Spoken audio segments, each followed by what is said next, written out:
The coastal highway stretched endlessly before me, every curve carved into my memory after 2 decades of weekend escapes. At 70 years old, I knew this route better than the wrinkles on my own hands. The morning air carried salt and sunlight, the palm trees swayed in rhythm with the ocean, and for a moment, I believed I was heading toward peace. My beach house in Malibu had always been a sanctuary, every brick and tile a testament to years of tireless work at my sewing machine, every flower in the garden a reminder of my resilience after widowhood. But that morning, as I turned into the familiar driveway, the illusion shattered. Strange cars lined my garage. Loud music pulsed from the terrace, a discordant anthem mocking the refuge I had built with my own hands. My heart tightened in my chest. Instinct whispered that something was terribly wrong. When I stepped out of the car, the scene stole my breath. My once pristine garden lay in ruins, beer cans crushed into the grass, red geraniums trampled under careless feet, children shrieking as they kicked balls against my pots. My wicker chairs, once arranged carefully for quiet sunsets, sagged beneath wet towels and dirty clothes. Each step toward the house felt like walking deeper into a nightmare. And then, in the doorway, she appeared. Jessica, my daughter-in-law, wearing my embroidered apron like a badge of ownership, her eyes cold, her posture arrogant, her smirk already poised for cruelty. What is this old parasite doing here? There's no room for you. The words cut sharper than any blade. I clutched the keys in my trembling hand, searching for composure. Jessica, I managed, voice straining against the chaos around me. This is my house. I've come here every holiday weekend for 20 years. Her laughter rang out, hollow and merciless. Oh, please. Robert told me we could use the house whenever we wanted. We're being productive here, unlike you. You just come to complain and ruin family plans. Behind her, more shadows emerged. Her sister Veronica with her unruly boys, her mother draped in disdain, strangers lounging on my porch as though it belonged to them. One of them whispered mockingly, "So this is the famous mother-in-law?" I thought she'd be more impressive. The snickers burned hotter than fire against my cheeks. I stood there, 70 years old, dressed simply for travel, treated like an intruder in my own home. "Where is Robert?" I asked, desperation twisting my stomach. "Working," Jessica answered with folded arms, her disdain thick in every syllable. "Unlike you, he has responsibilities." "Look, Eleanor, there's no space for you here. The bedrooms are occupied. The kitchen is ours. Frankly, you'll only cause tension." The humiliation seared into me. Every sacrifice I had made, every late night sewing clothes to pay the mortgage, every brick placed after my husband's death, reduced to ashes by the venom in her voice. And then, with the smile of a serpent, she added, "I already spoke with Robert. We agree this house should be used more. It makes no sense for it to sit empty while you live comfortably in Chicago. We have children who need space." I felt the words like stones hurled against my chest. Still, I steadied myself, clutching the truth. This house is mine. I have the deeds. I pay the bills. "That's enough," she snapped. "Robert is your son.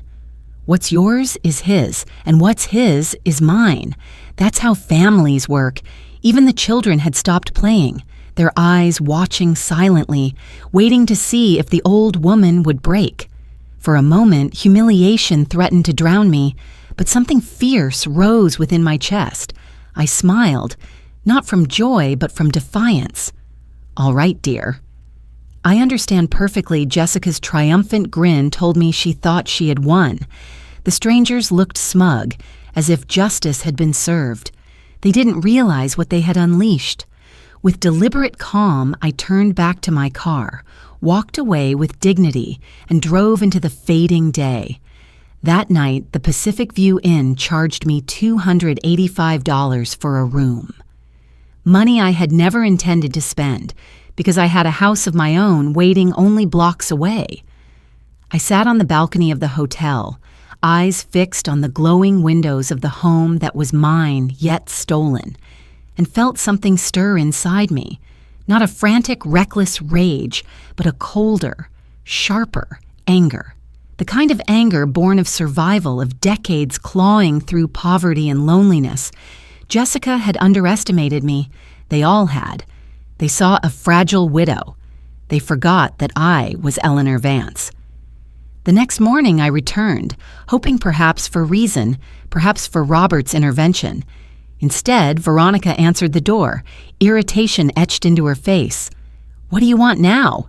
"I need to pick up some of my things." "I need to speak with Jessica. Jessica is sleeping." "Your things aren't here anymore. We put them in bags in the garage." Bags. My belongings stuffed like garbage. The smell hit me first when I entered. Stale smoke, spoiled food, cheap perfume. My sanctuary had been violated. In the kitchen, grease clung to the stove, dishes rotted in the sink, and my once gleaming pans lay scarred beyond repair. My porcelain plates, treasured over years, were broken. Jessica said they were old, Veronica muttered. I climbed the stairs, each step heavier than the last, and found the final insult. My bedroom, my sanctuary, was no longer mine.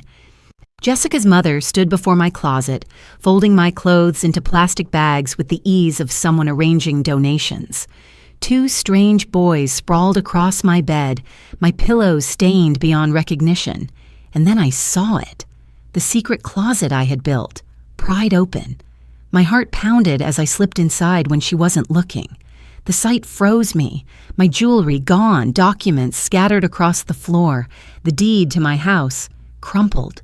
But worse, new papers bearing Robert's and Jessica's names, legal documents, an application to transfer ownership of my property, citing my advanced age and deteriorating mental condition. They were plotting to declare me incompetent, to steal my house with forged lies. My knees nearly gave way as I clutched the appraisal note scribbled by Jessica herself. With this money, we can buy a bigger apartment and send the kids to private school. We just need R to sign, and for the little old lady not to cause problems. The little old lady. That's what I was to them. As I descended the stairs, Jessica's voice carried from the terrace. She was on the phone, speaking with chilling ease. "Yes, Mom, don't worry. The lawyer says it's simple. Since Robert's an only child, he can claim the inheritance early because she's incapacitated. We already sent the fake medical papers, paid that doctor $50 for the dementia report. Robert didn't want to, but I told him, it's for the children." Fake papers. Bought lies. My son's silence turned into betrayal. I left without a word, clutching the evidence. This was no family dispute. This was war. They had fired their shot with corruption, fraud, and lies. But I, Eleanor Vance, had 70 years of endurance carved into my bones. I would not fall quietly. The steering wheel trembled beneath my fingers as I drove away from the ruins of my sanctuary. It wasn't fear that caused my hands to shake, but the steady ignition of something more dangerous, resolve. For hours I could hear Jessica's voice echoing in my ears, dripping with contempt, weaving lies with ease, as if robbing me of my home was nothing more than an administrative inconvenience. "The little old lady won't cause problems," she had written. They believed me too weak to fight, too foolish to understand their scheme, too old to matter. That night in the hotel, I stared at the ceiling until dawn, every nerve in my body pulsing with determination. I would not simply reclaim my house. I would remind them that betrayal, no matter how cleverly disguised, carried a price. When the morning light finally broke across the Pacific, I dressed with precision, drank my coffee in a single swallow, and drove straight to the bank.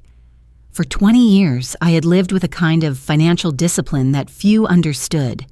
Each month, after paying for necessities, I tucked away $300 from my pension, and whatever else I earned, sewing hems, repairing jackets, and creating gowns for families who never knew the sacrifice behind each stitch. My late husband had left me little more than memories and grief, and I knew then that survival would depend on more than hope. It would depend on grit, restraint, and relentless saving.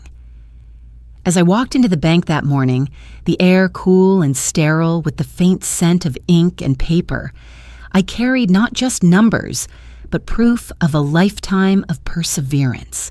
Mr. Davis, the manager who had known me for 15 years, rose from his desk with genuine warmth in his eyes.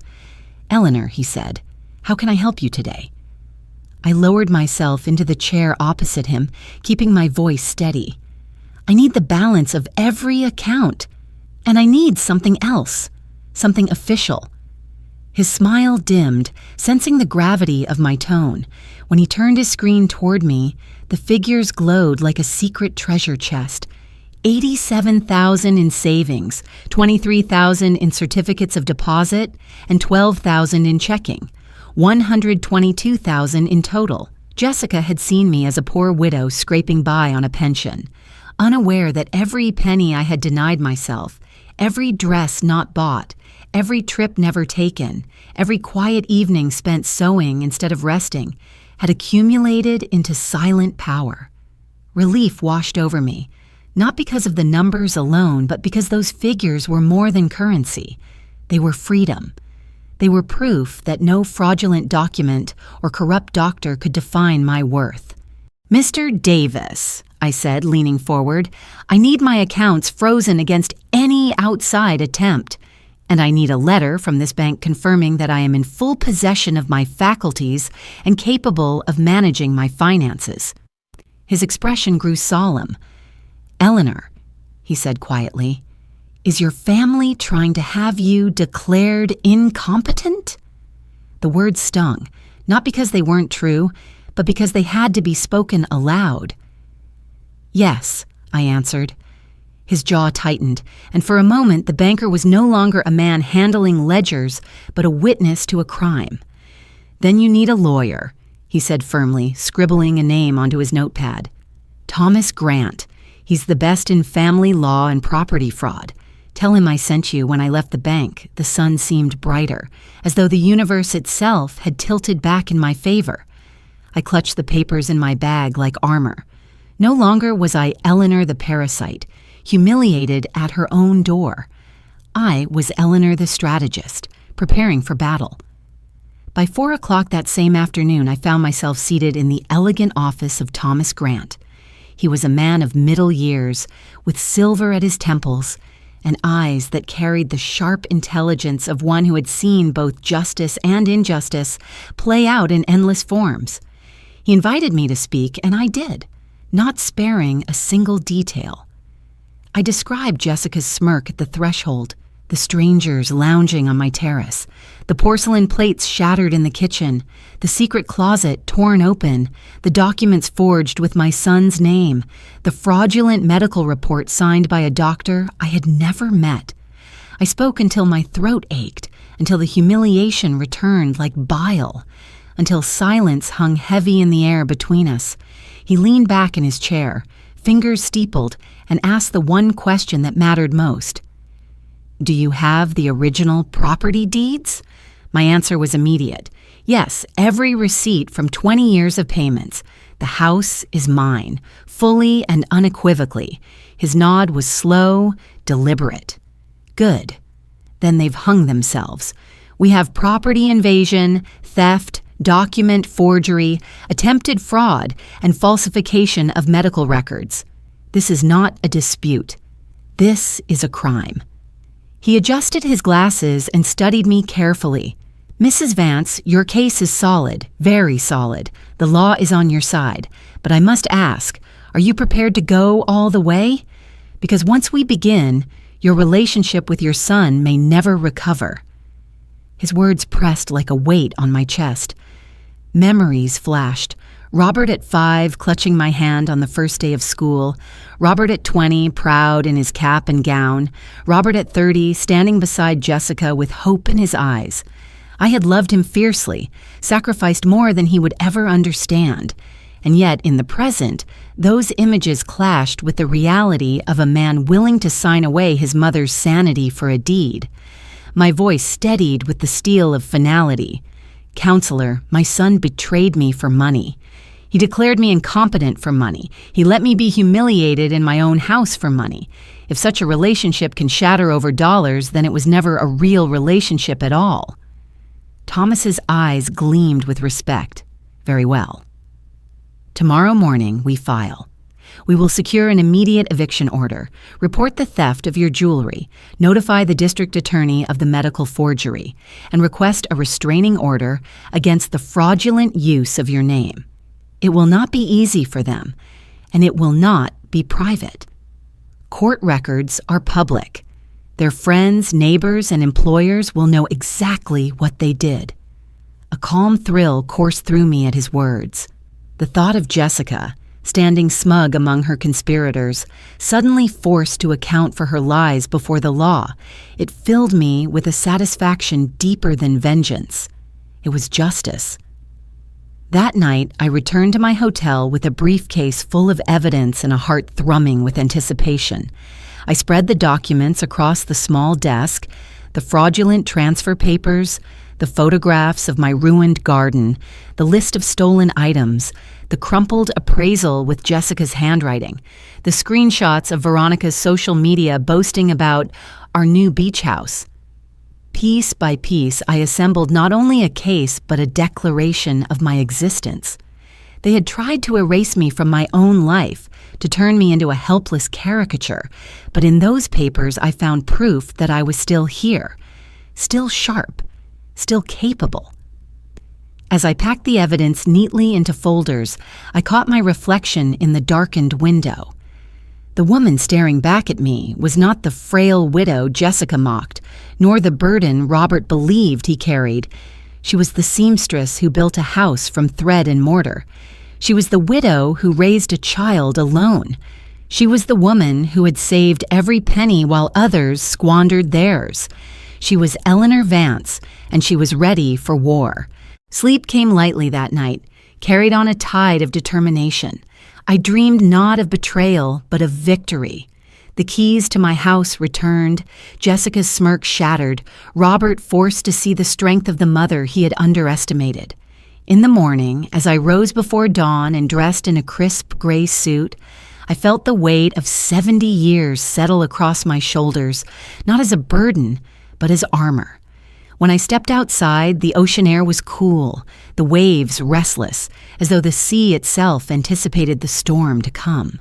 Tomorrow, Jessica and her accomplices would awaken to a reality they had never imagined. The little old lady had declared war, and she was not fighting alone. The morning of the eviction broke with a sky the color of steel, the Pacific crashing against the rocks as though echoing the conflict to come. I stood outside the hotel in my best gray suit, my briefcase clutched tightly in one hand, the other steadying the resolve that throbbed within me like a drumbeat. At precisely 8 o'clock, a black sedan pulled into the driveway of my beach house, its polished surface reflecting the trembling palm leaves above. Behind it, a police cruiser rolled to a stop, its official insignia gleaming in the sun, and a second vehicle arrived carrying a notary public, whose very presence meant that every word, every action, every humiliation would be etched into the record. I arrived moments later in a taxi, stepping onto the gravel with the solemn grace of a general walking into battle. From the terrace of my own home, I saw Jessica, coffee cup in hand, wearing one of my robes as though it had always belonged to her. When her gaze lifted and she recognized the officer's uniform and the lawyer at my side, her fingers faltered. The porcelain cup slipped from her grasp, shattering against the tiles in a perfect echo of her composure. Thomas Grant, his voice calm but amplified with authority, strode forward and announced himself. Good morning. I am Attorney Thomas Grant, legal representative of Mrs. Eleanor Vance, rightful owner of this property. We are here to deliver an immediate eviction order for illegal invasion. His words carried across the terrace like cannon fire. Jessica's face drained of color, her confident smirk replaced with disbelief. Veronica appeared behind her, phone in hand, already recording as though her shameless hunger for attention could somehow transform the moment into something less catastrophic. Jessica's mother, still draped in one of my silk robes, shuffled onto the porch, her expression caught between confusion and terror. The officer stepped forward, reading the charges aloud: illegal invasion of private property, destruction of personal property, theft of valuable items. And as he spoke, each word seemed to hammer nails into the coffin of their scheme. You have exactly 2 hours to collect your personal belongings and vacate the premises, the officer concluded. Anything belonging to Mrs. Vance remains here. I will personally supervise to ensure no property is removed illegally. Jessica's shrill protest cut through the air. 2 hours. That's impossible. We have children here. Her voice cracked on the final word, as if motherhood might excuse fraud. The notary's calm reply struck with surgical precision. You should have considered that before invading a home that did not belong to you. The truth, spoken so plainly, hit her harder than any insult I could have delivered. It was then that Robert arrived, his car speeding into the driveway as though he could outrun the inevitable. He stepped out with panic scrawled across his face, his shirt wrinkled, his eyes darting desperately between Jessica, the officer, and me. "What's going on here?" he demanded, voice trembling. Thomas turned to him with the precision of a blade. "Your wife and her family are being evicted for illegal occupation, and you, Mr. Vance, are being subpoenaed as an accomplice in attempted property fraud against your mother." I stepped forward, producing the crumpled transfer papers I had taken from my secret closet. "Do you recognize these, Robert? The ones you were about to sign to steal my house?" His face turned ashen, the blood draining from him as if the truth had ripped through every vein. "Mom," he stammered, "I can explain." "There is nothing left to explain," I cut in, my voice sharper than I knew it could be. "You made your choice." Jessica hurried to his side, whispering furiously into his ear, her nails clutching his arm. He shook his head, visibly torn, but when I asked what she had said, the words burned more deeply than any betrayal yet. "Does she want you to tell the police that I have mental problems, Robert? That I make things up?" The silence that followed was suffocating. Even in the face of police, of documents, of witnesses, their weapon of choice remained the same: slander, aimed at erasing the very mind that had carried them this far in life. The officer's voice broke the silence with crisp finality. "Mr. Vance, you have 3 days to appear in family court to answer to charges of complicity in attempted fraud against a senior citizen. Kinship offers no protection under the law. A crime remains a crime, no matter who commits it." Robert looked as though the earth itself had betrayed him, but I felt no pity. The son I had once adored was gone, replaced by a stranger who chose silence and greed over loyalty. The next 2 hours unfolded like a grotesque play, staged for my vindication. From my terrace, I watched as their carefully constructed illusion unraveled. Jessica screamed orders, her voice rising to shrieks as she stuffed clothes into garbage bags. Her mother wept openly, shouting at Jessica, "You told me everything was handled. You told me she agreed to all this." Jessica snapped at her to be quiet, her tone laced with panic. The children, wide-eyed and frightened, darted across the house, crying as their paradise crumbled. A boy of perhaps 8 approached me timidly, his eyes red and bewildered. "Ma'am," he whispered, "why are you kicking us out?" We didn't do anything wrong. My heart ached, for the children were indeed innocent pawns in this sordid scheme. I crouched to meet his gaze. "You're right, dear. You didn't do anything wrong, but this house belongs to me. Your family came here without asking, and that wasn't fair." His lip trembled. "But Mom said it was ours now." "Your mom was mistaken," I said gently. Jessica stormed over, dragging him away, spitting venom. "Don't speak to my children. You have no right to confuse them." But it was not I who confused them. It was she, with her lies dressed as entitlement. Throughout the chaos, Robert avoided my gaze, carrying suitcases silently to the cars. His shoulders slumped under the weight of choices he could never undo. Only when nearly everything had been removed did he finally approach me. Desperation etched into every line of his face. "Mom," he pleaded, "we need to talk." "There's nothing left to say." "Yes, there is. Look, I admit things went too far, but we can fix this. You keep the house. We'll return the jewelry. Just drop the charges. It was a mistake." "A mistake?" My voice trembled, not with weakness, but with fury. Stealing my jewelry was a mistake? Forging a medical report claiming dementia was a mistake? Filing papers to declare me incompetent was a mistake? He faltered, eyes darting, unable to answer. "It wasn't me. It was Jessica," he muttered finally.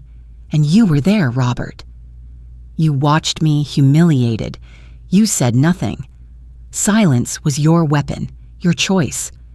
His composure broke, desperation spilling through his words. "Okay, Jessica was wrong, I admit it. But I did it for my family, for the kids. And what am I, Robert? Am I not family? Or am I simply an obstacle between you and your wife's ambitions?" He ran his hands through his hair, voice breaking. "Mom, you don't understand. We have huge expenses. Schools, clothes, repairs. I work day and night, but it's never enough. You live alone in Chicago. What do you need with such a big house? It's a waste." The word echoed, cruel and final. A waste. My decades of sacrifice, my nights hunched over fabric, my years of scrimping and saving, all dismissed as a waste. A waste, I repeated slowly, letting the word rot on my tongue. "Robert, if you had asked for help, I would have helped you. If you had told me about your struggles, we would have found a way, but instead you betrayed me. You chose fraud over honesty, lies over love. You chose Jessica over me." His silence confirmed the truth more than any denial could. Thomas checked his watch, his voice crisp. 10 minutes remain.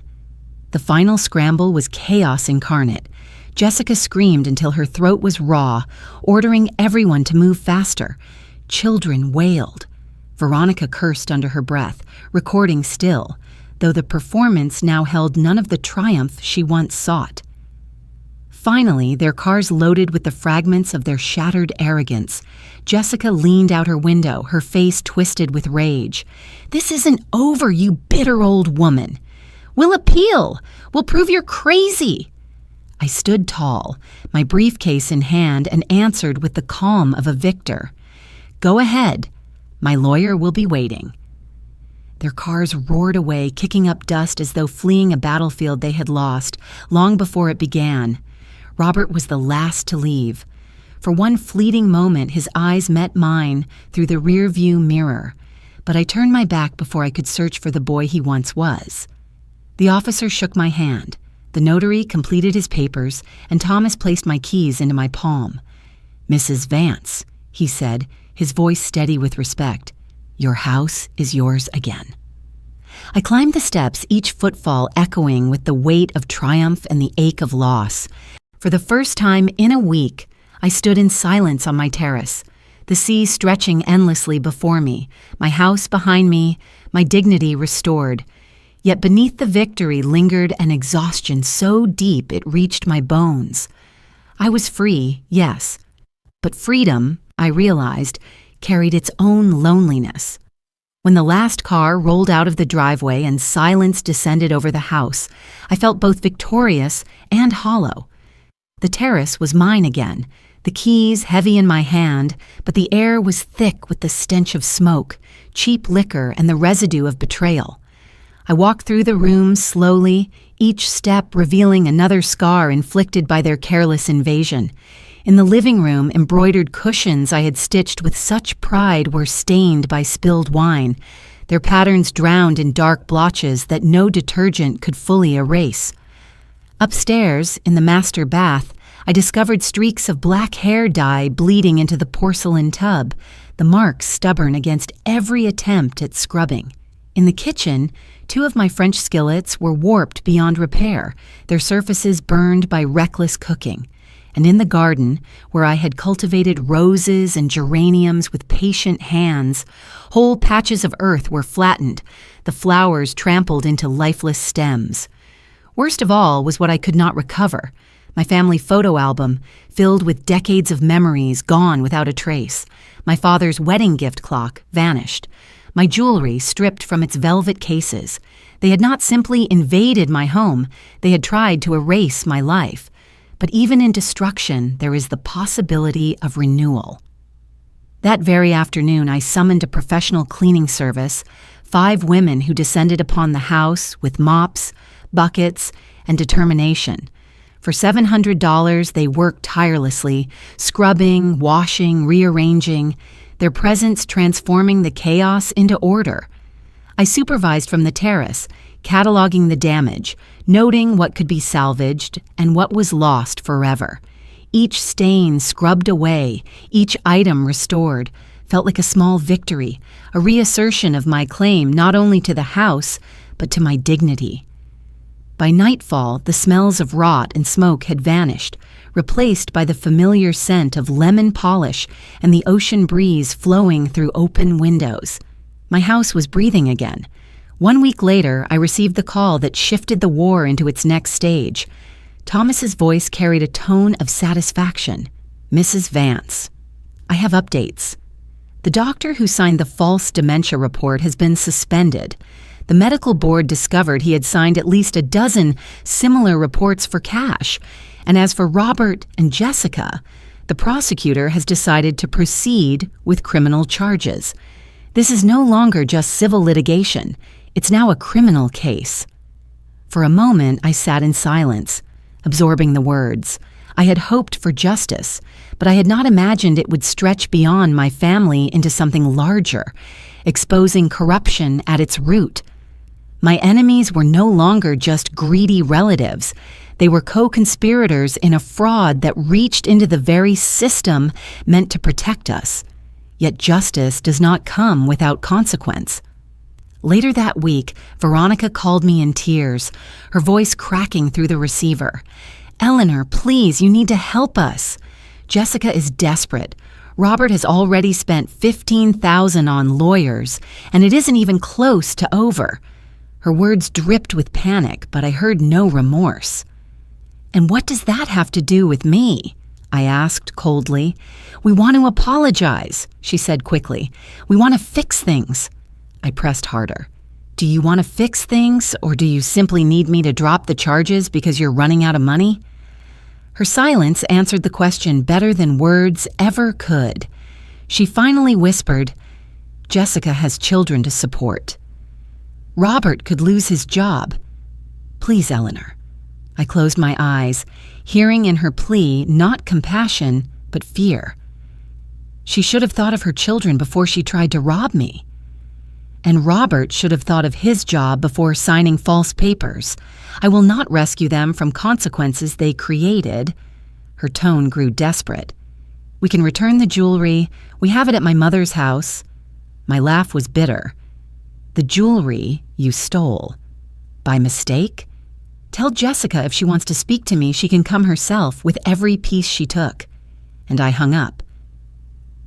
2 days later, Jessica appeared at my door. She was alone, her eyes red and swollen, her hands trembling around a bag she carried like a burden, too heavy for her pride.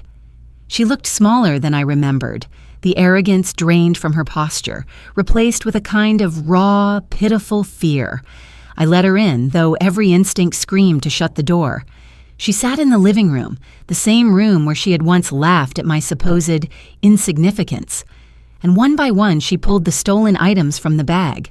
My pearl earrings, my gold watch, the silver coins I had saved as keepsakes, even the necklace, still tangled from where she had hastily stuffed it away.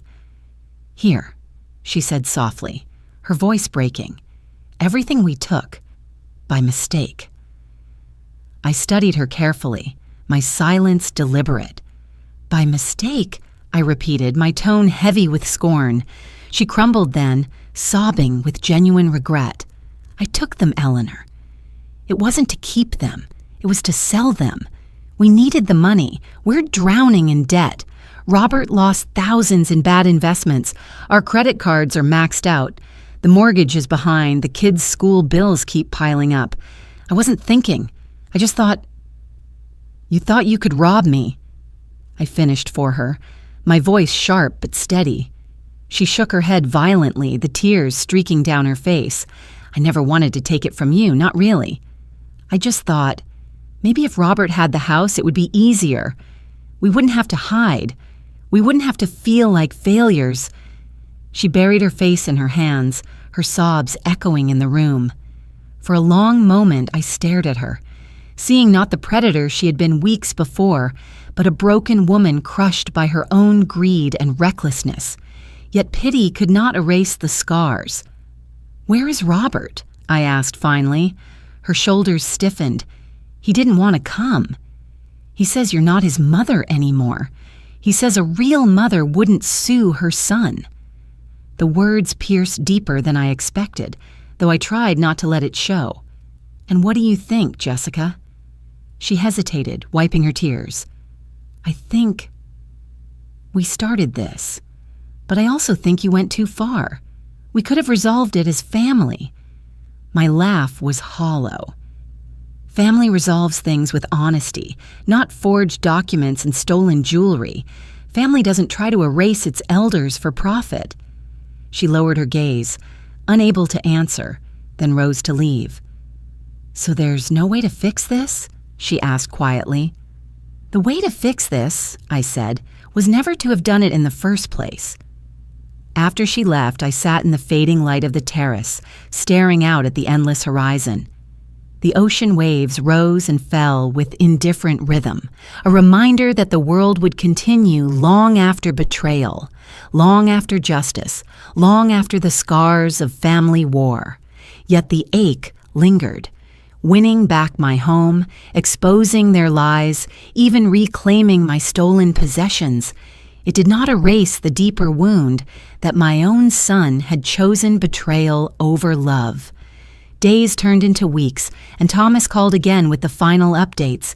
"Mrs. Vance, they've accepted a plea bargain. They'll each pay a fine of $25,000, perform 200 hours of community service, and remain on probation for 2 years. No prison time, but a permanent criminal record, and the false medical report has been nullified. Your mental capacity is fully cleared." I closed my eyes, relief flooding me.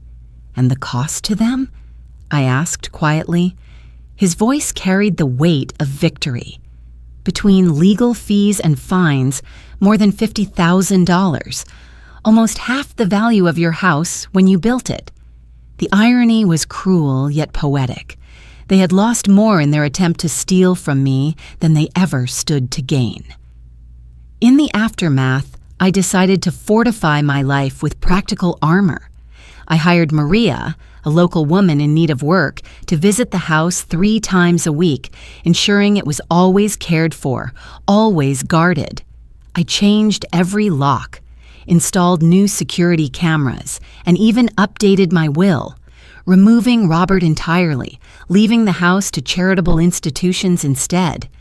If he wanted independence, he would have it, though not in the way he expected. For me, it was not vengeance, but liberation, the quiet certainty that my life's work would never again be threatened by his entitlement. One afternoon, as I rearranged the master bedroom, I found an old photograph fallen behind the dresser.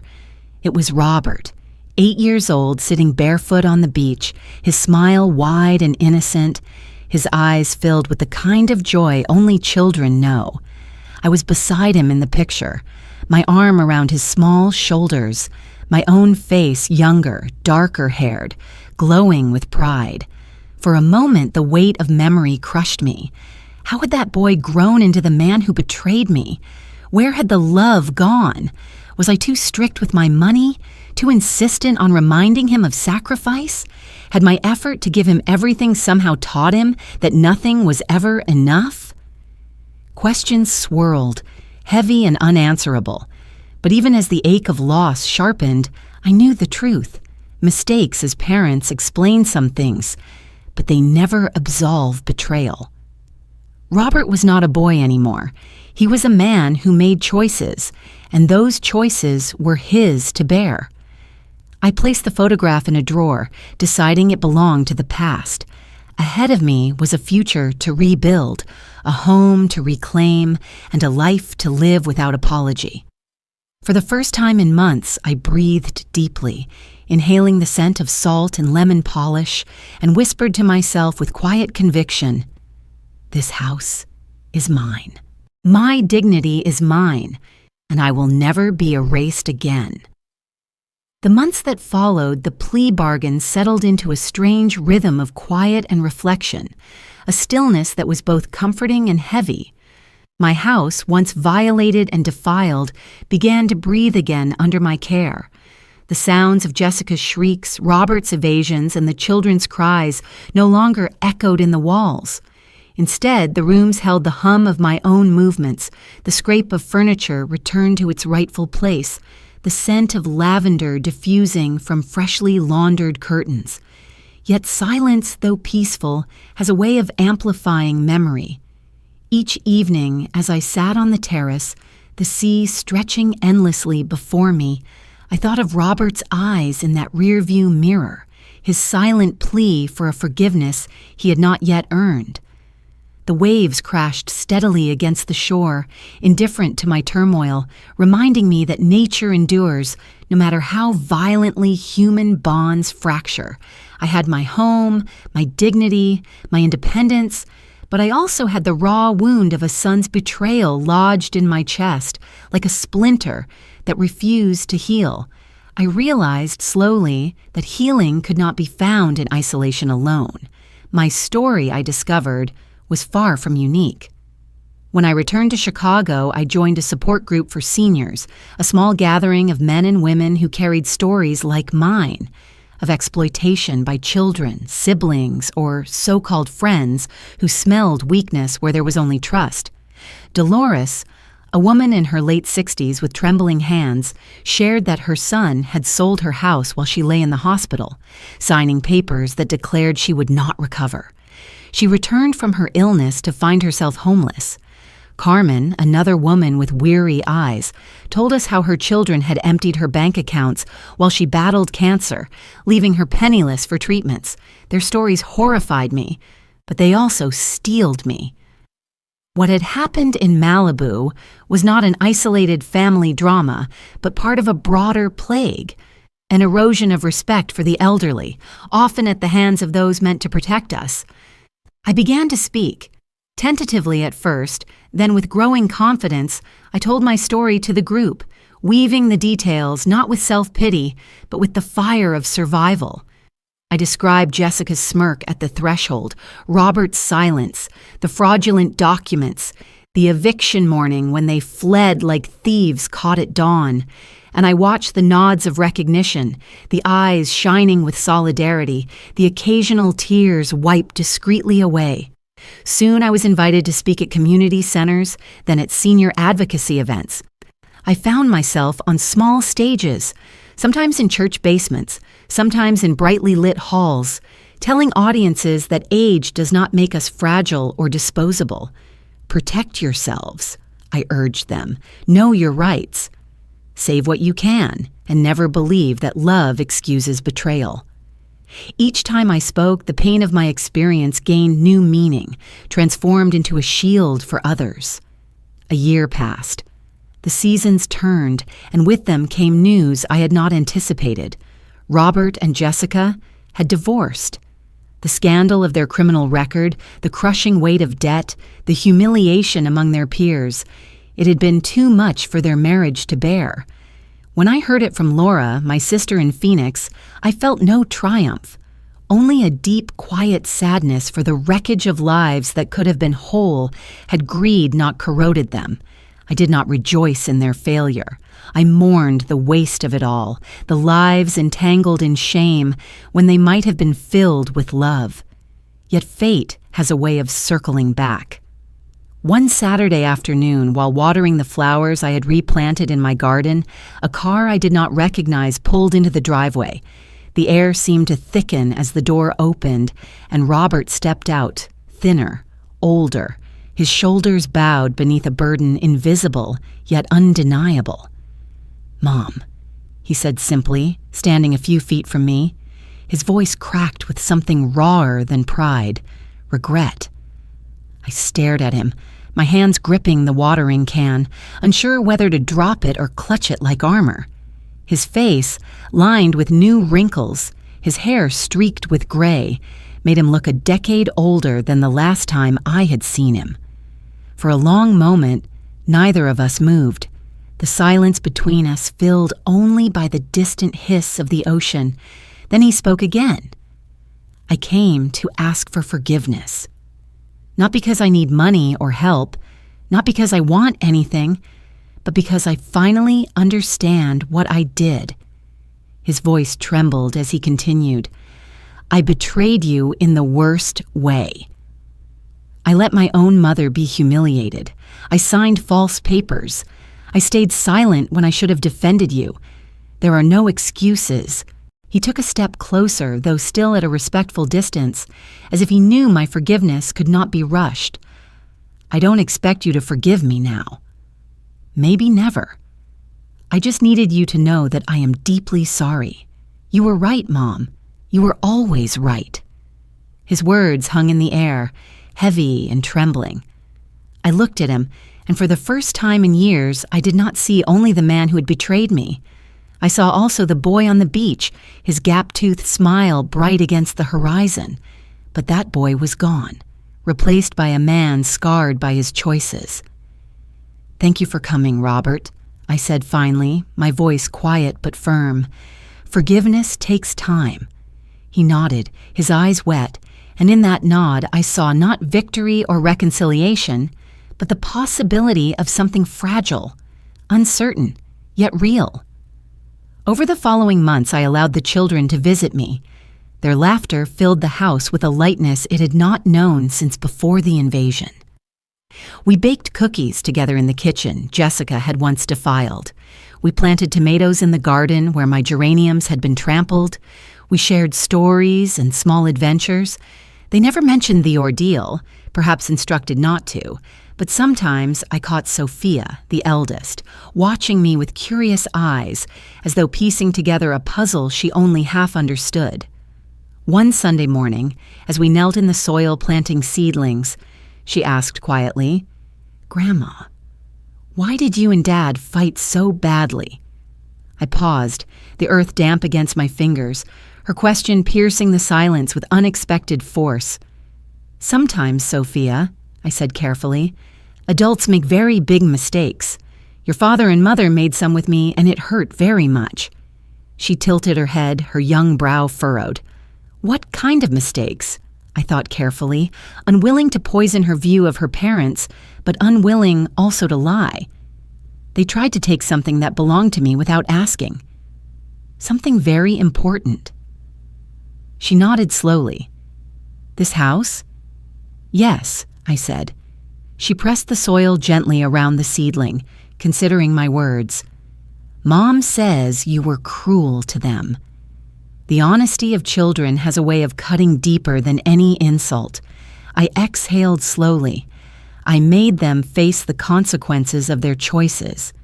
Some might see that as cruelty. I see it as justice. Her small hands patted the earth with care. "I think I understand," she said finally. "It's like when I take my sister's things and she tells Mom. I get mad at her, but it's really my fault." I smiled, my throat tight with emotion. "Exactly, dear. exactly like that. As the years stretched on, forgiveness did not arrive like lightning, but crept in, slowly like the tide inching up the shore. It came in shared silences with Robert when he dropped the children off, in hesitant conversations where he admitted his mistakes without excuse, in the softening of his gaze when he looked at me, not as an adversary, but as his mother again. It was not the kind of forgiveness that erased the past or restored trust fully. It was a forgiveness that acknowledged the wound, yet chose not to let it define the future. Robert would never be the perfect son I had once imagined, and I would never be the perfect mother he perhaps wished for. We were simply two flawed people bound by blood and decades of shared history, trying to navigate the fragile bridge between past betrayal and future possibility. Now, as I sit once more on the terrace of my Malibu home, the sea rolling endlessly before me, I reflect on what it all meant. At 72, I have learned that life rarely follows the script we plan. The people we love disappoint us. Trust is broken, and dreams collapse like sandcastles under a rising tide. Yet I have also learned that the human spirit, when tested, can rise from the ashes stronger than before. My house, once a symbol of sacrifice and then of betrayal, now stands as a monument to resilience. It was built with determination when no one believed a widowed seamstress could achieve such a dream. It was defended with courage when even my own son turned against me. And now it serves as a place of healing, where children laugh, where forgiveness flickers, and where dignity reigns. The world may see me as a little old lady, frail and fragile, but I know the truth. I am Eleanor Vance, the seamstress who built her dream brick by brick, the widow who raised her son alone, the mother who survived betrayal, and the woman who refused to be erased. My story is one of pain, yes, but also of justice, dignity, and endurance. And as I watch the sun sink into the horizon, painting the sea in gold and crimson, I know with unshakable certainty that neither time, nor betrayal, nor the schemes of others can diminish the strength of a woman who refuses to bow.